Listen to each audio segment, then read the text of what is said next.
네, 안녕하세요. 고민 들어주는 작가 나영채입니다. 오늘은 페이크 두 번째 시간인데요. 로버트 기요사키가 어떤 실수를 통해서 어떤 경험을 얻고 그 경험을 통해서 지금까지 해왔던 과정들, 이런 것들을 두 번째 부분에서 제가 리뷰를 해드릴게요. 최초의 커다란 실수. 네. 로버트 기요사키도 처음부터 다 성공한 게 아니고 누구나 그렇듯이 여러 가지 실수를 많이 합니다. 그래서 실수한 부분들, 예전에 그 사업을 했는데 첫 번째 사업이 나일론과 벨크로를 이용해서 서퍼용 지갑을 만드는 사업을 했대요. 그 스타트업 사업을 늘 그렇듯이 문제들이 여러 가지로 터지게 되는 거죠. 상품 생산, 법률, 직원, 끝없는 현금 흐름, 이런 것들이 문제들이 계속 쏟아지고 결국에는 기요사키가 부자 아빠에게 10만 달러를 빌려보려고 했지만 그분은 나를 문 밖으로 쫓아내고는 내 사업 파트너들을 강대들이라고 불렀다. 네. 문전박대됐네요. 그리고 가난한 아빠에게 설득을 해서 집을 담보로 10만 달러를 빌렸다고 해요. 당신이 죽은 뒤보다 살아있을 때 돈을 주는 게 나을 거라고도 말씀하셨다. 예, 아버지가 그렇게 말씀하시면서 이제 돈을 빌려주신 거죠. 아버지의 전 재산을. 네, 그리고 그걸 우리 회사의 CFO인 스탠리에게 가져다 주었다. 그리고 이렇게 물었다. 이 돈으로 문제가 해결될까? 그는 웃으며 고개를 끄덕였다. 사흘 뒤에 스탠리는 책상을 정리하고 사라져버렸다. 10만 달러와 함께 말이다. 와우. 와, 정말 이때 어떤 기분이고 어떤 좌절감일지 정말 끔찍하네요. 생각만 해도. 내가 구한 10만 달러는 스탠리의 문제를 해결해 주었다. 그는 자신이 회사에 빌려줬던 돈을 챙겨서 떠나버렸다. 네. 우리 회사는 성공적인 제품을 몇 개 출시한 뒤에 어떤 제품은 스포츠 제품 시장에서 1위를 기록하기도 했죠. 끝내 문을 닫았다. 그리고 나는 10만 달러에 달하는 아버지의 대출금을 갚아야 했다. 네. 나는 실패했다. 그러나 제록스로 돌아가지는 않았다. 당시의 10만 달러는 내 인생에서 가장 크고 심각한 문제였다. 그 10만 달러가 내 인생에서 가장 큰 실수였다고 말하고 싶지만 불행히도 그 뒤에도 더 크고 더 값비싼 실수들이 수없이 기다리고 있었다. 플러가 말했듯이 실수는 좋은 것이다. 나는 실수를 저질를수록 더 똑똑해진다. 스탠리는 사기꾼이었지만 내가 부자가 될 수 있었던 데는 그의 도움도 컸다. 네. 스탠리, 그쵸. 예, 자기의 돈을, 가져간 스탠리를, 결국에는 그의 도움 덕분에 내가 부자가 될 수 있다고, 예, 나중에 이제 표현하게 되네요. 동전의 세 가지 면을 떠올리다. 나는 동전의 옆면에 서서 내려다보았다. 동전의 한쪽 면에는 스탠리와 10만 달러의 손실이 있었다. 그것은 고통스럽고도 가슴 아픈 경험이었다. 스탠리가 훔쳐간 돈을 전부 갚는데 거의 10년이라는 세월이 걸렸다. 동전의 다른 쪽 면에는 신이 가르쳐준 교훈이 있었다. 그것은 또한 축복이기도 했다. 아버지의 집이 걸려 있었기 때문에 나는 절대로 포기할 수 없었다. 개인 파산을 신청할 수도 없었다. 내가 계속 전진할 수밖에 없었던 이유, 그만두지 않은 이유는 아버지의 집을 잃을 수가 없었기 때문이다. 나는 포기해서는 안 된다는 것을 알고 있었다.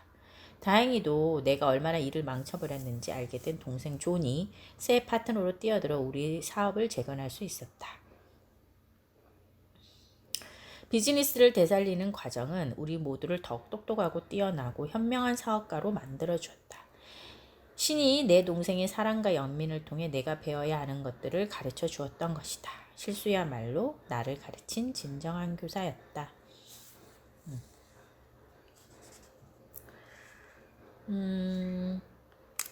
자, 내가 할 수 있는 일은 당신이 당신만의 실수를 저지르고 그것을 통해 배우도록 독려하는 것뿐이다. 안타깝게도 우리가 사는 사회에서는 실수를 하면 지탄을 받는다. 세상은 우리가 똑똑한 사람들의 말을 믿고 그들이 제시한 정답을 외우고 실수를 저지르지 않기를 바란다. 그리고 실수를 저지르면 벌을 받게 된다.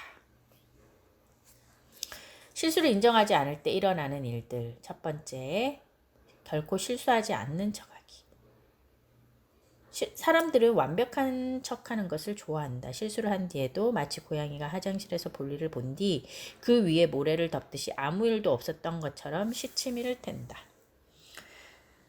두 번째, 거짓말.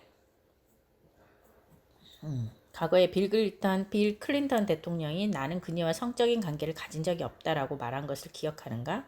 물론 다른 사람과 성적 관계를 맺는 것은 범죄가 아니지만 클린턴은 1998년 위증죄로 탄핵 위기에 처했다. 세 번째, 변명. 네 번째는 비난. 다섯 번째는 고소. 여섯 번째는 모 아니면 도. 사람들은 빠르게 손절하기보다는 손실을 메울 수 있다고 생각하며 더 세게 몰아붙이거나 올인을 하는 경향이 있다.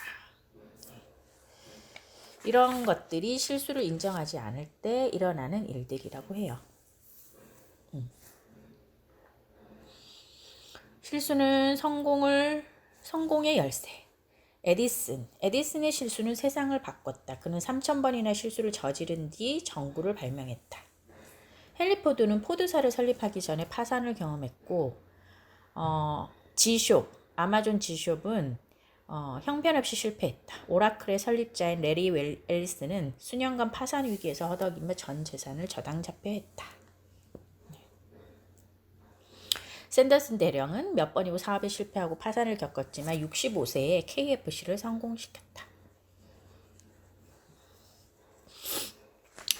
이런 이제 실수들 통해서 사람들이 어떤 성공을 한 것에 대해서 물론 여러 가지 실수를 통해서 배울 수 있다고 생각하지만 정말 막상 그 실수를 내가 겪게 되면 굉장히 가슴 아프고 힘들죠. 예.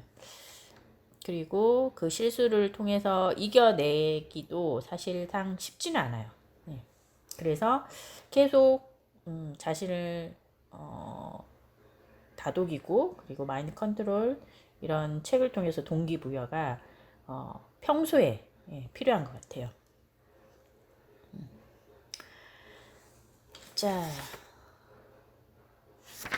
자, 마지막으로 이 부분을 제가 리뷰를 해드릴게요. 실수는 그것을 인정하지 않을 때만 잘못이다. 요즘 세상에서는 실수를 저지르면 직장에서 해고당기가 일수다.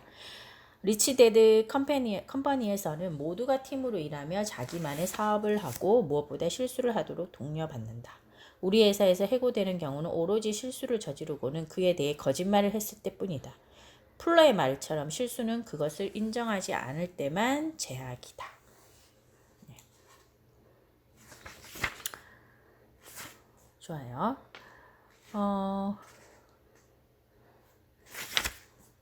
뒤에 부분 같은 경우에도 교육 부분에 대해서 가짜 교육, 진짜 교육에 대해서 얘기가 많이 나와요. 그래서 이 마지막 부분을 진짜 교육과 가짜 교육 이 부분은 기존에 로버트 기요사키 책에서도 많이 이제 소개는 됐던 부분이고 물론 이제 중복되는 부분도 있지만 거기서 조금 심화되는 부분 그 부분도 분명히 있는 것 같아요. 지금의 현재 경제 상황 그리고 위기가 닥쳐올지 모른다는 불안과 두려움을 어떻게 내가 방어하고 지킬 수 있을지 그런 것들이 궁금하시다면 뒷부분을 좀 더 주의 깊게 읽으시면 굉장히 큰 도움이 될 것 같습니다. 네, 오늘도 감사 가득 사랑 가득 응원하겠습니다. 고맙습니다. 사랑합니다.